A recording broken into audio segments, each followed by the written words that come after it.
Hello, in this video I'm going to show you how you can connect your Robo E3 3D printer to the MyStemKits website. The first thing you need to do is make sure that your printer is connected to the internet.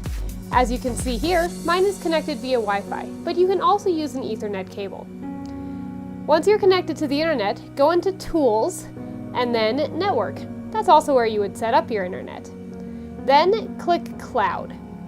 You have options here. Click on the one that says 3D Printer OS. You'll see there is a randomly generated token. You can always click Get Token to register a new one and click OK. And then make sure that 3D Printer OS is turned on at the top with the little green bar.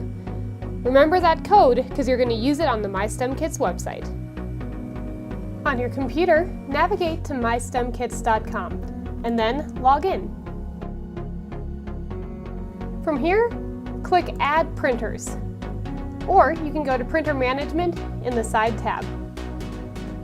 You'll see a couple options here, but for the Robo E3, you want to look at the one at the bottom that talks about Dremel and Robo 3D printers. Click Register and type in the code from your printer. Then click Add. You'll get a notification that the printer was registered successfully, and it will now be added to your account.